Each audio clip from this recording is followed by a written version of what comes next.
Pengertian frasa dibawakan oleh Hendriansa Saputra Bakri. Pengertian frasa. Frasa adalah bentuk baku dari kata frase. Menurut KBBI, frasa adalah kelompok dua kata atau lebih yang tidak melebihi batas fungsi kalimat atau non-predikatif. Frasa hanya menduduki satu fungsi kalimat, bisa subjek, predikat, objek, pelengkap maupun keterangan. Perhatikan contoh berikut. Kelompok kata ayah membaca mengandung predikat, maka disebut dengan klausa. Sedangkan kelompok kata kemarin sore yang tidak memiliki predikatif disebut dengan frasa.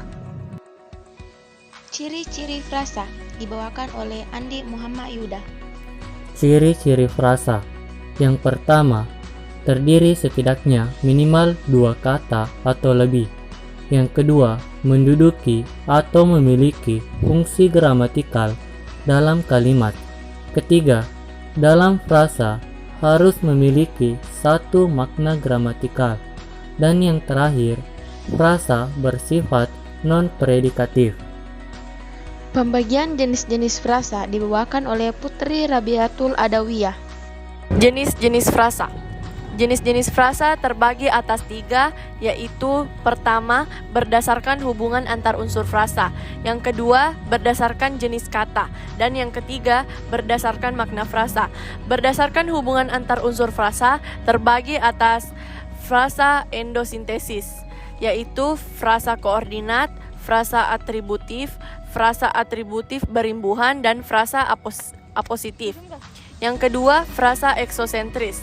Nah, berdasarkan jenis kata terbagi atas 4, yaitu frasa verbal, frasa adjektifal, frasa nominal, dan yang keempat, frasa numeral. Frasa yang ketiga yaitu berdasarkan makna frasa terbagi atas 2 jenis, yaitu frasa idiomatis dan yang terakhir frasa ambigu. Jenis pertama frasa dibawakan oleh Nurul Reski Novi Amelia. Jenis-jenis frasa. Yang pertama yaitu berdasarkan hubungan antar unsur frasa. Yang pertama yaitu frasa endosentris. Frasa yang salah satu unsurnya memiliki perilaku yang sama dengan keseluruhannya. Frasa endosentris bagi atas 4. Yang pertama, frasa koordinatif atau setara adalah frasa yang terdiri atas unsur-unsur yang saling berhubungan. Perhatikan contoh. Sepak bola disukai tua muda, di mana tua muda tersebut merupakan frasa koordinatif. Harga BBM naik turun tergantung harga minyak dunia, di mana naik turun merupakan frasa koordinatif. Terdapat tua muda dan naik turun itu merupakan frasa koordinatif atau setara.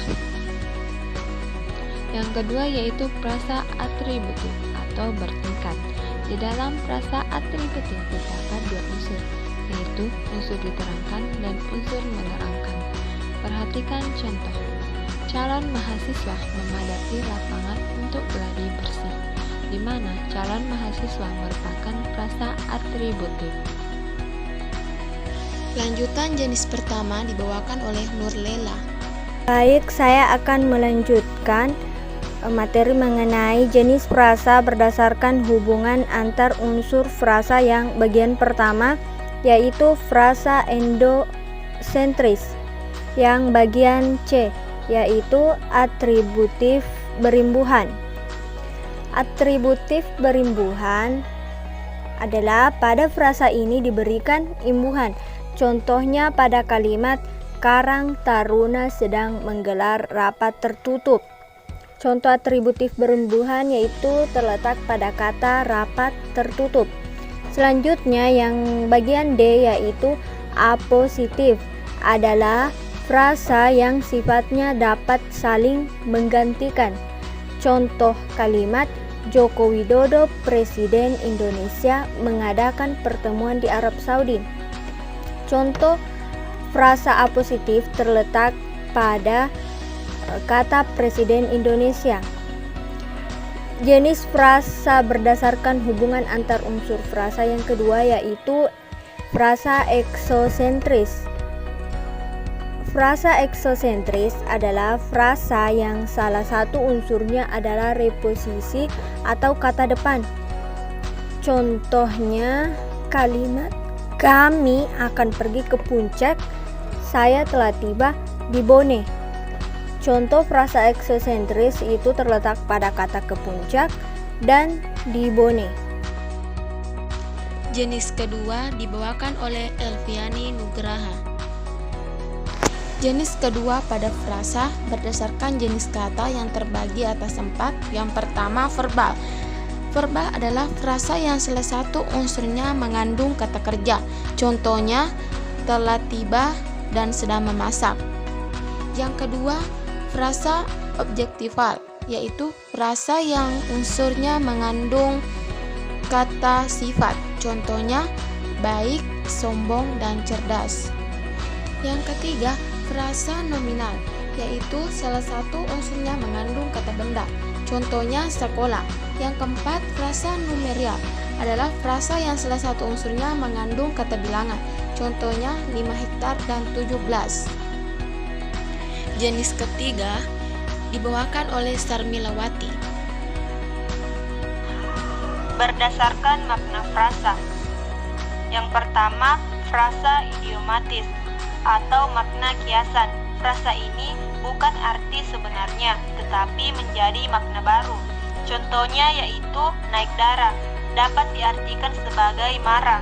Kemudian, gulung tikar dapat diartikan sebagai bangkrut. Kemudian, frasa ambigu. Frasa ambigu adalah frasa yang multitafsir, artinya terdapat beberapa kata yang maknanya bisa berbeda.